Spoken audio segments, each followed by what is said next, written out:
Cronulla have pulled off a massive upset by toppling a wasteful Sydney Roosters side at Toyota Stadium. Given the respective ladder positions of these two clubs, it almost defies belief that the Sharks put 40 on the Chooks when they last met just 10 weeks ago. That was round 13, and the boys from Bondi were hoping that Friday the 13th would be kinder, as they looked to rebound strongly from their loss to St George Illawarra. However, luck was not with them in the first half hour, as a handful of healthy chances went begging. Gets the kick through, there's Minnie! Minnie going for 100, doesn't quite get a hand to it. Nathan Gardner scored a stunning length of the field solo try against the Roosters last time around, but Frank Paul Nu'uausala wasn't going to let that happen again, even if his method put him on the referee's rap sheet. In his much celebrated comeback season, Todd Carney can do no wrong, it seems. And that includes crafting unstoppable touch finders. He has teed off. Vision. His first one was impressive enough, but to do it again soon after was extraordinary, especially with it coming from dummy half. Does get the bounce, he's put a bit of side screw on it. Alas for the tricolours, Carney's genius went to waste, with yet another opportunity being blown. There has to be a try. Pearce throws it out. There doesn't have to be a try at all.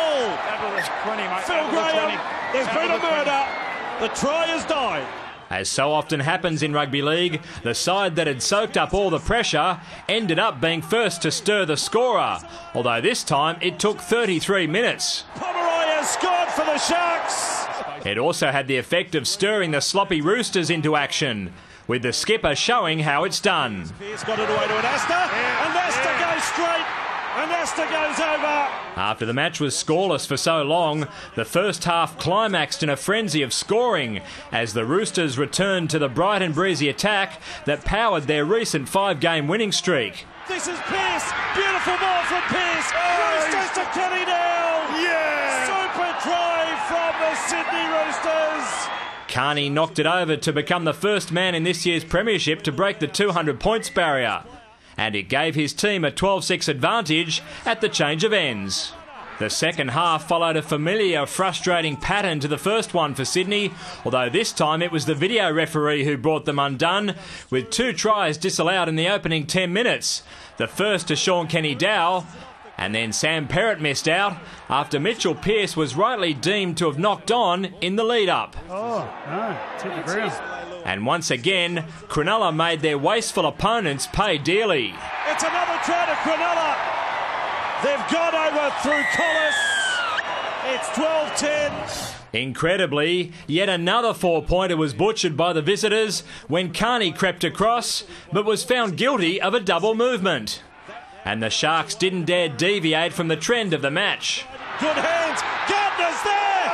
Gardner's over. This Will-o'-the-Wisp has scored again. Gardner then found himself in the thick of things again, although this time the outcome wasn't so satisfying, as he ended up in a tangle of bodies, and Anasta ended up being put on report. However, Gardner's discomfort eased with the full-time siren signalling a morale-boosting triumph for the Sharkies, 18 points to 12, a result that gives Shane Flanagan his maiden success as a first-grade coach, and one that could see the Roosters slide to 7th by the time the weekend's out. David Rowlands, Big Pond Sport.